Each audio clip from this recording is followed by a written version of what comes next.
غزہ میں تباہشدہ عمارتوں کے ملبے سے مہلوکین کی لاشیں ملنے کا سلسلہ جاری ہے۔ گزشتہ 24 گھنٹوں کے دوران ملبے سے مزید 160 لاشیں نکالی جا چکی ہیں۔ مزید افراد کے پھنسے ہونے کا بھی ہے اندیشہ۔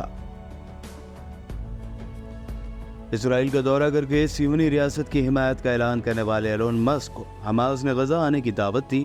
حماس کے مرکزی رہنما اسامہ حمدان نے کہا کہ وہ غزہ پٹی کا دورہ کر کے دیکھیں اسرائیلی حملوں کے بعد کی تباہی۔ فلسطینی اور اسرائیلی قیدیوں کے تبادلے کی ڈیل کے تحت 30 فلسطینی قیدی صہیونی حکومت کی آفر جیل سے آزاد کیے گئے ہیں۔ اسرائیلی قید خانوں میں شدید مظالم سہنے کے بعد فلسطینی قیدیوں کی اپنے عزیزوں سے دیکھی گئی جذباتی ملاقات۔ حماس کے عسکری ونگ القسام بریگیڈز کے ترجمان ابو عبیدہ نے سیز فائر ڈیل کی خلاف ورزی کا اسرائیل پر لگایا الزام۔ کہا القسام اس وقت تک جنگ بندی کے لیے پرعزم ہے جب تک کہ اسرائیل بھی اس معاہدے پر عمل کرتا رہے گا۔ جارڈن کے کنگ عبداللہ نے فلسطینی عوام کے ساتھ یکجہتی کے دن کے موقع پر کہا کہ وہ مقبوضہ مغربی کنارے کو غزہ سے الگ کرنے کی کسی بھی کوشش کے خلاف ہے۔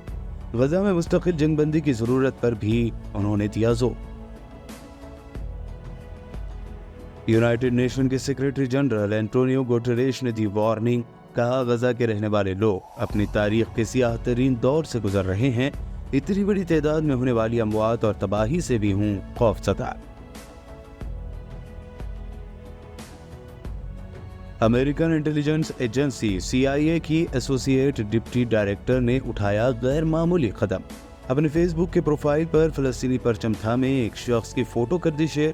فلسطین کو سپورٹ کرتی آئی نظر۔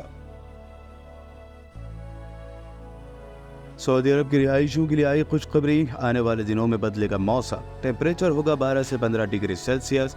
شرقیہ ریجن، قصیم، مدینہ اور حائل خاص طور پر رہیں گے بارش کی زد میں۔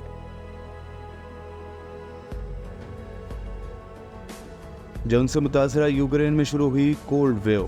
برف سے ڈھک گئے گھر، سڑکیں اور میدان۔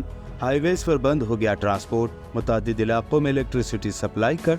خطرناک طوفان سے 10 لوگوں کی موت۔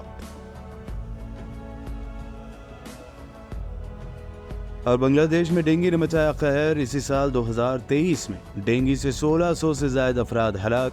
مچھروں سے پھیلنے والے وائرل ڈینگی بخار کا سب سے زیادہ اثر دارالحکومت ڈھاکہ میں دیکھا گیا۔